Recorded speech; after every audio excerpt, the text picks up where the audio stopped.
probably talk about a couple different things. We'll start by talking a little bit about David and some of the things that we have found that pertain to David. We've touched on this a little bit, that you would think someone as famous as David and as influential as David was would have had all kinds of things that we would have discovered about him. But unfortunately, from that time period, there's not a whole lot from anyone from that time period. And in fact, I'll show you some here today that we have that even a couple hundred years after David, people were still calling Judah the house of David. Like, they didn't necessarily, enemy people didn't necessarily, and even many of the people in Bible times didn't call it Judah, they called it the house of David. In distinction from the Israelites, who called themselves the house of Omri, the northern 10 tribes. And so you would think that if that's what they called themselves, even after David's time, they called themselves that. And we still don't have anything much with his name on it. So it's not just that we don't have stuff from when David lived. For 300 years after that, they called themselves the house of David. And we still only have one or two things from that. So really, it's just an issue of some of the things we've talked about in this class already, about there not being much at all, basically, from that time period, whether from Israel or from any of the surrounding areas. But we do have a few things that we'll look at a little bit here today. So the first one that we'll look at here is at the very top. So it's kind of that dark, broken tablet there. And this was a discovery. So everybody knows where we're at. We're in Israel here. And Dan is up here. Okay. And this was an archaeological excavation at Dan, right? So this is called Tel Dan, right? So that's why that title above it says Tel Dan. So that was, the Tel is the mound that they were excavating, and Dan was the city, and then this here is one of the key items that was discovered. So in this one, the guy's name was Abraham Barian, B-I-R-A-N, was the archaeologist who discovered this. And so basically what this one is this is describing kind of a battle scene, sort of, and it talks about the house of David, right? It is the victory of the king of Syria, and he mentions that he had victory over the house of David, right? Okay. So this is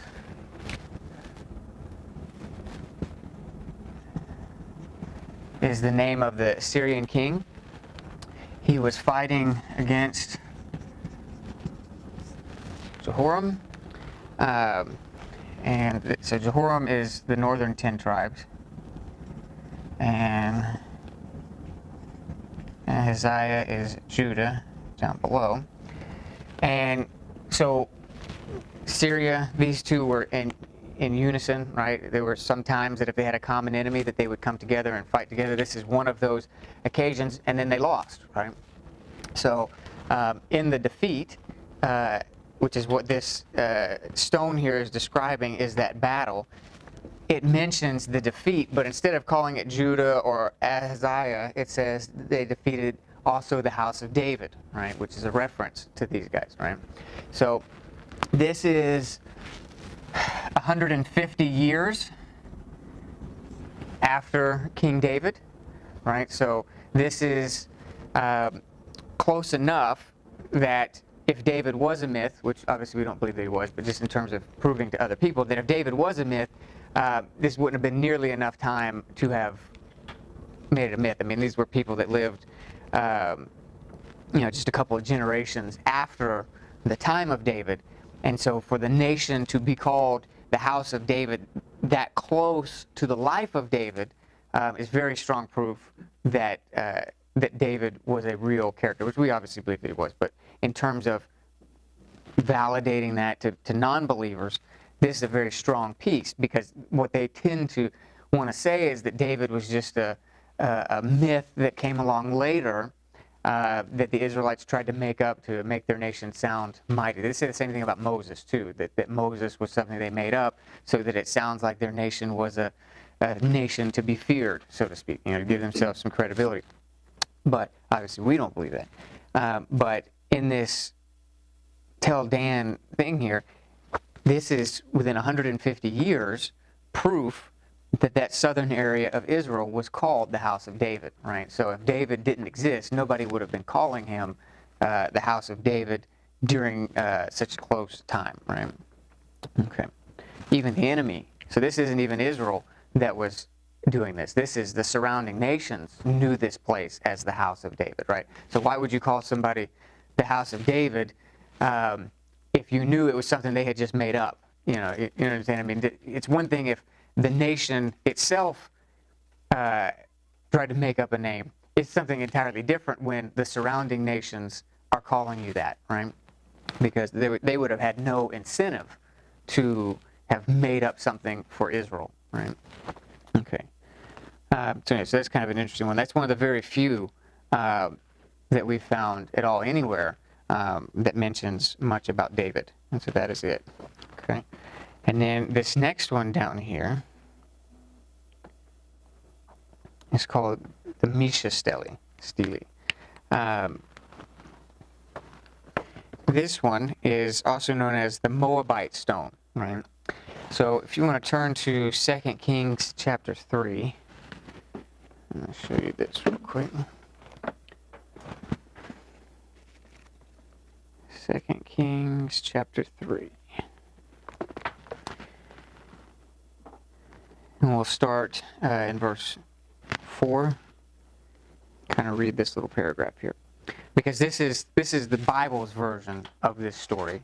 And this stone here on the bottom is the king Misha's version of the story, right? Which is pretty neat. So 2 Kings chapter 3, verse 4.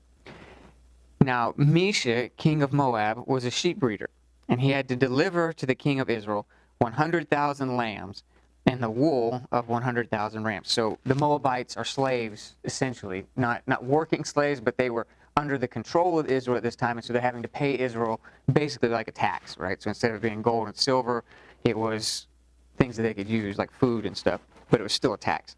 So verse 5, but when Ahab died, the king of Moab rebelled against the king of Israel. And so King Jehoram marched out of Samaria at that time and mustered all Israel. And he went and sent word to Jehoshaphat, king of Judah, and the king of Moab has rebelled against me. Will you go with me to battle against Moab? And he said, I will go. And I, as you are my people, are as your people, my horses as your horses. And then he said, which way shall we march? And so they continue on to the details of the story. But that is the battle that this stone is talking about. And so it's kind of interesting, though, that when he's describing this from his point of view, obviously he doesn't believe in the God of Israel. He believes in his own God. And so he says that because his people were disobedient to their God, that their God had allowed them to fall under slavery to Israel, right? And so it's just kind of interesting. When you read the Israel stories, they feel very similar, that it is their disobedience that has caused Yahweh to let them be enslaved by other nations. But it's kind of interesting to think that the other nations felt that way about their idols too, that was a very common thing in that world. It wasn't just the way that the Israelites felt. Even though Israel served the only true God, these other people were serving idols, they still viewed their world very similar to Israel, that whenever they came under slavery to someone, they felt like it was because they weren't being obedient and that they were being disobedient to what their God was wanting them to do, and that if they would just be more in line with what their God wanted, that he would set them free. And so when they were able to throw off Israel in this battle, they looked at it as their God was now pleased with them, that they were doing good. So this is kind of interesting to hear one of these stories from the enemy's standpoint, right? And I think this is a very important piece for validating the stories of the Bible, because this is the exact same battle that Israel is talking about here in our Bible, told from the viewpoint of the enemy. So because they had success in this battle, they memorialized it on this stone, and we found this stone. And so it definitely gives rock solid credibility to these stories in the Kings of these different battles.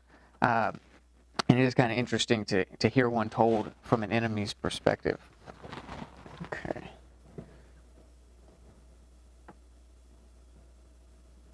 So this is another one that it looks, there's cracks through it. If you can see, somebody destroyed it at some point. And so you can see the one we're talking about, that Mesha stone, the Moabite stone, that there are cracks through it. This is another one that possibly might mention the house of David, because they were also fighting, if you remember what we just read, Israel and Judah also in this battle joined forces. But it's right on one of the cracks, and so it's kind of hard to make it out. So even though it looks like it probably says house of David, this is one that doesn't normally get mentioned because it's right at one of the cracks. And so it's hard to be definitive that that's what it's saying. But since we know the story from the Bible is that the house of David was also in this battle, we have a pretty good, on our end, we can't prove it, but I mean that's what the story was that Israel and Judah were joined together against Moab. So it probably does mention the house of David on that piece also. Okay.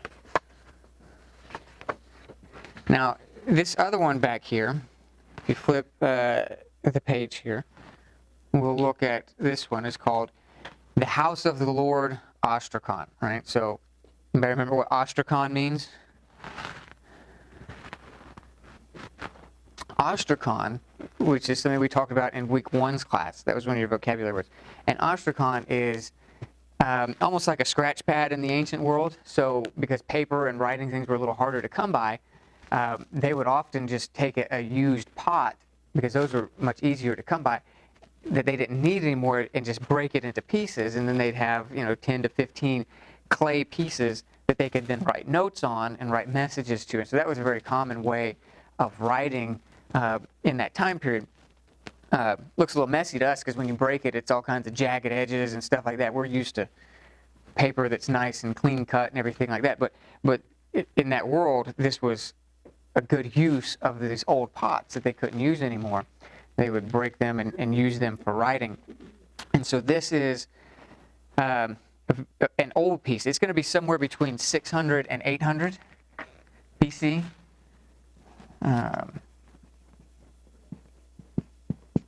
Right, so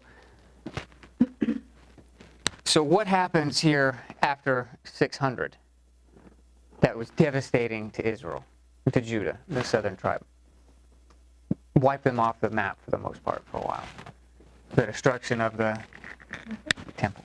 Right? And so in 586, the temple is destroyed. So this piece is from 600 to 800, which means it's before the destruction of that original temple that Solomon had built.